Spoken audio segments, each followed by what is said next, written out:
Hey there, it's Gary Parrish. It's Friday, still December 3rd, 2021. Welcome back. CBS Sports Eye on College Basketball podcast, where we sometimes discuss camel fighting dodo birds and leaky black. Matt Norlander is here with me. He's at home. I'm at home. And some big breaking news in the world of college basketball has brought us back to these seats for the second time on this Friday. Thought I was going to be able to have a nice Mexican lunch. Nope. Had to turn right around and come back home. Mark Turgeon is out at Maryland after just 8 games this season. He reportedly mutually agreed to part ways with the school. So one of the sport's big boy jobs is now open. Dead leg. Your thoughts? Man, everything's breaking the right way for Rick Pitino, is it not? We'll get to some off the cuff candidate. We're still very early on this. Hell of a surprise. Okay, so it's been a chaotic past hour, I guess, less than that since this has happened. But yeah, hello to everyone experiencing a real emergency podcast in real time on YouTube. So hello to the chat room and all that good stuff. This was shocking to me. I have made some texts and a couple calls. This got decided yesterday, and I have been told that this is not a firing, that this really is Mark Turgeon worn down, and this had just not become something that he wanted to go through for the rest of the season. It's unusual. This almost never happens. When Bo Ryan did this at just about the same time on the calendar, I hadn't gotten a chance to look back on. It was early December. I don't even think we had hit the double digits in December. So first 8 or 9 days. Remember, Greg Gard had long been the coach in waiting when that happened. Danny Manning is not the coach in waiting.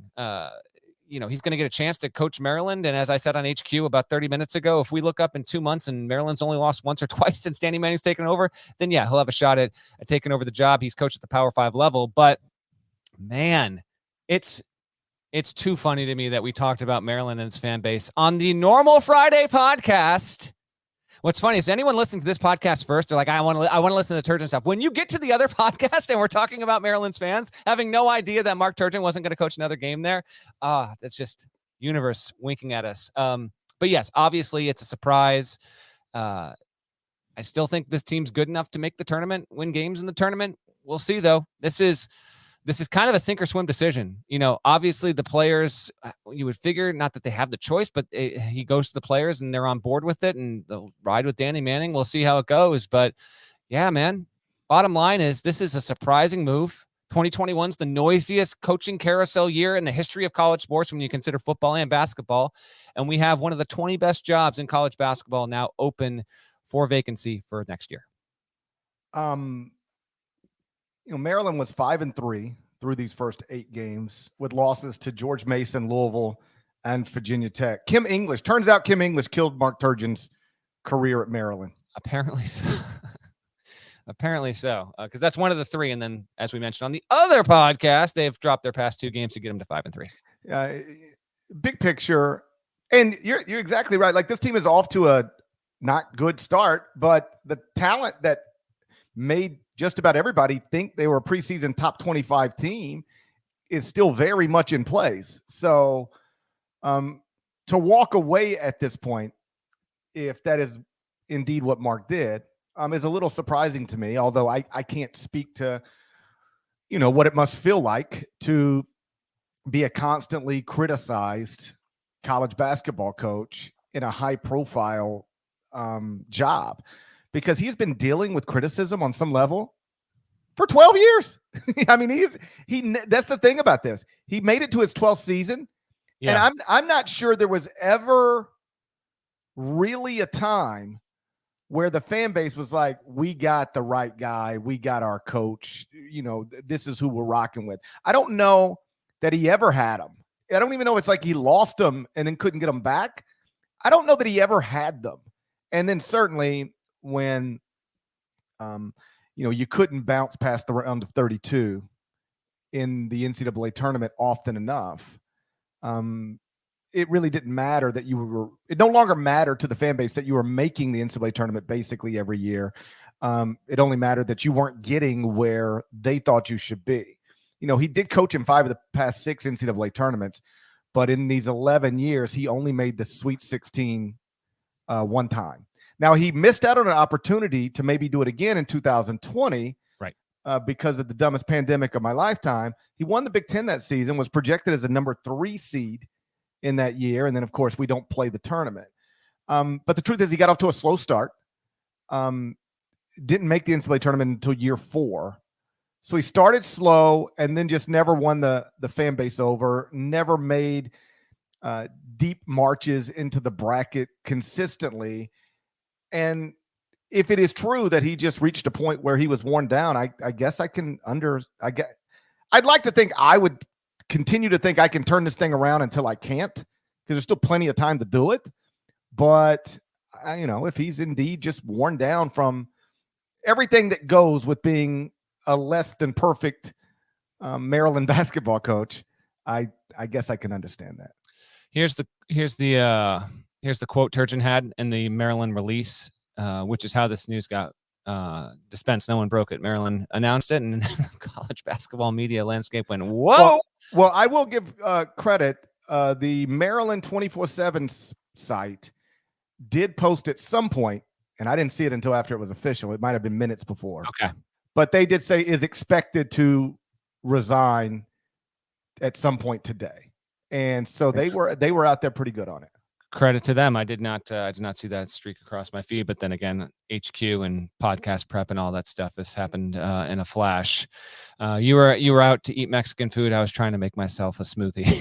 So, I was gonna have a queso fundido. I've got this is 100% true. Not that anyone cares, but I've got open jar. I was like, you know what? It's been months. Every so often I'll be like, you know what? I'm gonna do PB&J sandwich. I got open jars of peanut butter and jelly on my counter and two pieces of bread just sitting on a plate in the countertop. We'll get there in a second. Here's what Turgeon said in a release. After several in-depth conversations with Damon Evans, which is the athletic director at Maryland, who, by the way, previously fired Dennis Felton, 9 games into a season when he was at Georgia, even though this was not a firing. Turgeon continues, I've decided that the best thing for Maryland basketball, myself and my family, is to step down effective immediately as the head coach of Maryland basketball. I have always preached that Maryland basketball is bigger than any one individual. My departure will enable a new voice to guide the team moving forward. And then we've got a little bit more there. How about this? I brought it up on my phone. So in 2000, this is a December 23rd, 2014 headline from Gary Parrish. Remember the coaches on the hot seat? They're mostly doing okay so far. Turgeon's on that list. The next year, we're almost into 2022. In 2015, you went to College Park. You sat down with Mark Turgeon to talk about this exact issue. So to your point of what you brought up before, he has been living in this for a long time. I don't think it was in year 1 or year 2, but certainly by year 3, it had gotten to a point, maybe even year 2, where Maryland fans. And listen, Maryland fans, I'm not going after you for we playfully poke fun at how you are so beloved to your program, but you are so self-loathing and almost wear that as a badge of pride here. But that obviously can have tons of huge impact on a man, his family, and doing that job. It's a very high-profile job. I saw at least one person in our YouTube live stream chat show skepticism over Maryland as a top 20 job. No, talk to any coach, agents in the industry, because of its location, because of its history, because of its conference, even though it's not in the ACC anymore. Now it's in the Big Ten, which has performed better than the ACC. Maryland is an undisputed top 20 job in college basketball. I said this on HQ. Right now, today, and then into tomorrow, Sunday, every single coach that would want to have this job will be talking with their representatives and having those representatives find Damon Evans and anyone else that needs to know it at Maryland and say, we would love to be considered as a candidate for this job. So while the search will take weeks and months publicly, a lot of work is going to be done privately and behind the scenes in the next 24 to 48 hours. And if you are a fan of a school that has a coach that's a sitting head coach in a power conference that either is in a spot where maybe maybe their time is approaching a spot where it could be up, or they're on the come up, just keep that in mind as we move forward here. But yeah, Turgeon made only one Sweet 16, and this is noisy. It's newsy. I don't love it. But if he wanted to step down, by all means, you know what? If he thinks this is what's best, I don't begrudge him for that. And I know Maryland fans, many of them are celebrating today because at least it just gives them a new reason for opportunity going forward. It gives them some optimism, maybe for the season. We'll see. Again, Danny Manning, he just joined the staff this year. He joined the staff as part of a kind of a little bit of an overhaul. Reminder, Turgeon signed a new deal back in April through 2026. That money was like in the 17 million range over the course of the contract. So I don't know. And it doesn't really matter in terms of what kind of money he's going to get. But yeah, there was some noise last year about like, would Maryland have any changeover if they underperformed? That didn't happen. Turgeon made the tournament. They didn't go far. He got a new deal. Now he's out. And now we wait and see what this team does in the here and now. I don't know. I'm interested to see what's going to happen. For non-Maryland fans, here's what they got. They got Northwestern at home on Sunday. Then this is why the timing is interesting to me, because then they have their break for finals. They don't play again for another week, and then they're against Florida on December 12th. Then they get Loyola, Maryland. They get Brown before league play starts. So only 4 games for Maryland in essentially the next 3 weeks. You got a little bit of time to kind of make this happen, and we'll see what the group can do under Danny Manning. You mentioned some noise last season about if Maryland underperformed, could they make a coaching change? The other noise was, could he get Wichita State, where he had previously coached, and he's still super tight with like some of the rich people there. And one of the things that was bouncing around in college basketball circles, if you will, is that Greg Marshall's out. Isaac Brown's the interim, but he's probably not going to keep the job full time. So could Turge take a parachute into Wichita and get a fresh set of expectations and a new contract on top of it, and that he wouldn't have to leave. He wouldn't have to take a pay cut because these wealthy people that he's still tight with would be willing to make him whole. Like, hey, come back to Wichita, come home. And we won't ask you to do it for less money. We'll pay you, what you'll make as much money as you're going to make at Maryland. Well, then Isaac Brown goes out and improbably wins the American Athletic Conference. So they give him the job, and he deserved it. But that was, I genuinely believe this based on conversations I had. If for whatever reason Wichita State would not have hired Isaac Brown, I think Mark Turgeon would be the head coach at Wichita State right now. But when Isaac got the job full time, I don't want to say Mark got stuck at Maryland, but you know what I mean. He kind of got stuck there to forever remain on the hot seat until something like this happened. What year was that? You said you found a headline with me and Mark. I went to College Park. Yeah, it was 2015 when you went down and you talked with them in the preseason. Yep. So heading into the 15-16 season, and for reference for listeners, that was coming off of Maryland was a 4 seed the year before. They went 28-7. They lost in the second round to West Virginia, and then that following season they wound up going to the Sweet 16. That was the team that had Melo Trimble, Diamond Stone, the whole deal, and so there was kind of like a little bit of renewed momentum, and that extended. You have Diamond Stone, you get a really good class. Robert Carter was on that team. Remember Rashid Suleiman from Duke? He was on that group. Kind of extended Turgeon's life going forward, and basically led us on the path to where we find ourselves today. So I went there. I thought it was that year. I didn't remember if it was right before Melo's freshman year or right before Melo's sophomore year. So it was after it was before his sophomore year. And I went there. I remember it was Labor Day because I snuck in a trip to a Mets Nationals game while I was there. And we had a long conversation about living on the hot seat and the stress that goes with that. Now, keep in mind, this is only 4 years into it. But entering Melo's freshman year, he was very much on the hot seat. He had 0 NCAA tournaments at that point. Had finished 8th, 7th, and 7th in the ACC in his first 3 seasons. Then they moved to the Big Ten. He enrolls Melo Trimble, and like you said, everything changes. Goes 28-7 that season, 14-4 in the Big Ten, makes the NCAA tournament, and then ends up going to 5 NCAA tournaments in a 6-tournament span. And again, it would have been 6 in a 7-year span if not for the dumb pandemic. So at this point, he's gone from hot seat to broke through with Melo Trimble to make the tournament, and now got a preseason, I don't remember, but very good team. So he's a little more relaxed, and it's not awkward to talk about what it was like before Melo Trimble got there and turned things around for him. And one thing I remember from that story, I believe I put it in the story. I haven't seen that story probably in 6 years, but he said when it really hit him, the time that it really like got to him, he was driving somewhere with his son, who was, I don't remember the age. It could have been middle school, could have been high school, but still, young enough old enough to understand the situation his father is in, but young enough to, still be innocent on some level. And so Turge says that he's driving somewhere with his son, and his son says, "Dad, are we going to have to move?" And he was like, "What?" And he's like, "Are we going to have to move?" And he was like, "No. We're fine. Everything's fine. We're not going to move." And the kid was asking from a place of, I love my friends and I really like my school. And I don't, we just moved a few years ago and I lost all those friends, and I don't want to lose all my friends again. And I think sometimes we talk about these people like they're just coaches. They just go into the gym and player develop and recruit and coach their fathers, their husbands.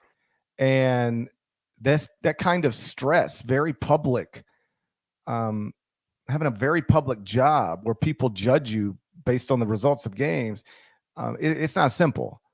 And I remember him saying that really got to him, that it had never occurred to him before that his son was stressed about his job, and not stressed because he needed his dad's team to go to the Sweet 16 as much as a diehard Maryland fan did, but because his son just on a very basic level didn't want to have to move again, didn't want to lose his friends, didn't want to change schools. And that is more or less what he's been dealing with, ever since, because even though they got consistently good and remained consistently good, they never got great. And at Maryland, they want you to be great. And at Maryland, you have a chance to be great. And he could never quite break it through in a way that was going to satisfy that fan base. And so this day, Mark Turgeon, no longer being the coach at Maryland. I mean, I guess that was always inevitable. It's inevitable for everybody by definition. But this always felt like, I don't know that I ever expected it to end 8 games into a season, but I did always expect it to end with him either parachuting out or getting pushed out not because he ever runs it into the ground, but because he just didn't do enough. Okay. My 2 final thoughts here are, Maryland's it becomes a huge mystery team to me now. Does the team rally under Danny, and do they get themselves into a position in the Big Ten where they can make the tournament? I don't know. Do they just become, middle of the pack or worse in that league, and they're barely even in the NIT or worse? I'll be interested to see how this team responds over the next couple of weeks and down the stretch into February, and just see what happens there. And then whenever a job like this opens, obviously you want to discuss candidates. It's extremely early, and let me emphasize one thing here. Performance this season will also have an impact on what the candidate pool really is, barring there being some sort of situation where it's a few people at Maryland and a coach and his representative, and those are the only people that know, and there's some sort of deal that's agreed to in, say, late January or whatever. Barring that kind of situation happening and surfacing, you will have coaches having good teams in January into February, making tournament runs, and how that might impact. Because obviously you want to time this well. You don't want to have a situation where you'd hire someone and they're in the midst of a bad run, or they're on the downturn. As one example with this, Mike Bray knows the area well. Mike Bray has told me on the record multiple times Notre Dame will be his final college basketball job. So never say never with any of that. I don't even know if Mike Bray would be, top 3 candidate for Maryland, but he has done a really good job for a long time at Notre Dame, but it's kind of a little bit on the downturn. We'll see if he can get it turned around there. He knows, demathetize the whole deal. You'll probably see his name floated out there. I wouldn't expect that, but whatever. Some names, I would say, if you're looking for a coach that's done well from the area, that's really outside the box. Again, this is just initial guys that I would consider. Andy Enfield is from that area and has done a really good job at USC. I don't know if you want to leave Southern Cal to go to Maryland. Don't know if Maryland would consider him among the top of their list, but he's one that pops to mind. Kevin Willard definitely pops to mind there. He's had a really good run at Seton Hall. I could see Kevin Willard coaching 10 more years at Seton Hall.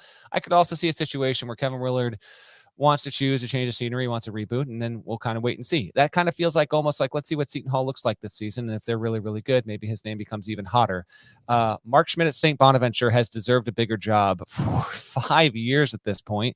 I would absolutely put him on my list if I was Maryland. And then Mark Pope at BYU is a coach that I think just, it doesn't matter where he goes. He's inevitably going to, if he wants it, they're going to the Big 12, but that's not happening for a couple of years. They're basically running like a high major program at BYU now. Again, I'm not assigning intention to any of these coaches. This is me scanning on my own over the past 30 minutes and looking what coaches might make sense. Those are the ones you mentioned. Kim English, he's from the area. He just started at George Mason. Not that he couldn't be the next coach at Maryland or anything like that. He's from the area. They beat Maryland. I get all that. Maryland fans are probably already side-eyeing. We made jokes on the podcast about it, Parrish. I don't know. He's really young. We'll have to wait and see on that. And then there's one coach that's a big name that I'm not sure if he's ever going to return to college coaching, but I'll just mention him here. John Beilein is 68. I mean, he's got a role with the Pistons now. You know, he'd be a good hire, but how long would he want to coach there? I don't know how likely that would or would not be. So, you know, just to feed the curiosity of those listeners, because once this happens, you're always thinking about who's next. That's just an initial scanning. Don't know if it'll be any of those guys. And I think there's a good chance that once we get to the middle of February, there could be 2 or 3 guys at different schools that make a lot of sense based on the success they've had this season. You were joking earlier when you mentioned Rick Pitino. I don't think that's crazy. It's not crazy. I mean, there is nothing about Rick Pitino or the sport of college basketball that disqualifies him from being a high major coach. Literally nothing. If you look around the country, we don't have to name names, and look at some of the other people who are still coaching college basketball at a high major level, what they've been accused of is far worse as it pertains to NCAA rules than what Rick Pitino was actually accused of. Like, I know that Rick's program was involved in some wild stuff, but what has Rick actually been accused of? It's not disqualifying. I'll tell you this, if I were Maryland, I'd at least think about it. Another name that somebody tossed out at me, you know, right before we started this podcast, Archie Miller, but struggle in the conference. Well, that's the problem, is like, if you're Maryland, do you go, I mean, and let me be clear, that's something I would consider. I would at least think about it, talk about it. You know, Archie went from the hottest young coach in America to fired, but like, I don't think he got dumber or a worse coach while I was at Indiana. It just didn't go the way any of us thought it was going to go. But the problem would be, if you're Maryland, we just fired somebody for being good, not great, you know, and you just got fired. We just fired somebody at a historically strong program for being good, but not great. And you just got fired from a historically strong program for being good, not great. We don't need to go down that one again. Listen, they'll end up with a good coach, or at least they should, because you're exactly right, one of the better jobs in America. It's got history. It's got a passionate fan base. The recruiting area, which I think it's reasonable to say Mark didn't capitalize on as much as he should have, or another person might. The recruiting area is incredible. You got a natural recruiting base. And then that Under Armour affiliation is a real thing. I don't know how much it works, you know, post FBI scandal, but I can just tell you it was working pre FBI scandal. And I even talked to Mark about that, and he never hid from it. He said one of the reasons he was interested in the Maryland job, was because he knew Under Armour, you know, was going to be an advantage for Maryland, the same way Nike's an advantage for, you know, Kentucky, Duke, the same way Adidas was trying to be an advantage for Louisville and Kansas. And so when you combine all that stuff, you've got a, you know, I don't know whether it's top 10, top 15, top 20, but it's a very good job. How about this? In power conferences, there are, you know, there's a lot of those jobs, and only I don't know what the number is, but there's certain places where you can go hire some other good program's great coach. You can get them to leave. And I think Maryland is one of those jobs. The last time they had to hire, they hired Texas A&M's coach. Not any Power 5 program could go hire Texas A&M's coach once Texas A&M's got it going under that coach. But Maryland could, for all the reasons I've already stated. You can go take somebody else's good, accomplished coach. And I suspect that's what they'll try to do. As we wrap, I saw this name mentioned in the chat because I did check in on it before we podcasted. There's a program legend who's in coaching right now, and it's Juan Dixon coaching in Baltimore at Coppin State. I did check with one industry source on this. They said they couldn't see it because he's so far under 500, just hasn't gotten traction. Now, that's obviously a very, very hard job. I would think if you're Maryland, at the very least, throw Juan Dixon, throw him a bone, give him an interview at the very least. I'd be interested to see how Maryland fans will react to that. But it just, he hasn't had a winning season yet. The best season he had was last season. They were 9-13. So I did sniff that out just real quick before we started podcasting. I'd be fascinated by it, but initial read is that they probably would not lean there. They're going to try and get a sitting head coach with high major experience and a winning record if you're Maryland, because you're Maryland and it's a great job. Shouts to Devin Downey. Shouts to Chester, South Carolina. Shouts to Adam Flagler, second real-time legend of the day.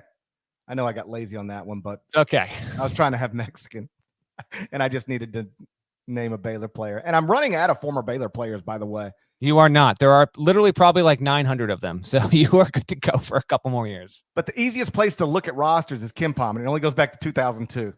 I am running out of 2002 to present Baylor players. Let me introduce you to a site I like to call Sports Reference. You're good to go, my bud. Why don't you send me a list of Baylor players? I'm not sending you. How about one of our beloved listeners, Maryland fan, Baylor fan, whoever's checking in, send Parrish a list of Baylor players. Yeah, like 200 players or something. Just so it's like stocking up on toilet paper. You're going to need it. Might as well stock up. That's right. If you're not subscribed, please go subscribe anywhere you subscribe to podcasts, including Apple Podcasts. We'd appreciate it. I apologize. Shouts to Larnell. If you're not subscribed to the YouTube channel, go do that. What are you going to do to the like button, dead leg? I'm not going to do anything with it. I already did something. What are you going to do, though? I'm going to smash it. Okay. Just like Brandon Davies would. Will it cost me a college basketball season? Maybe, maybe not. It's a risk I'm willing to take to smash. Go smash that button. We'll talk to you again. I hope to God not until Sunday night, but we'll see. We're done. I hope we don't talk to you again until Sunday night, but we'll see. Till then, take care.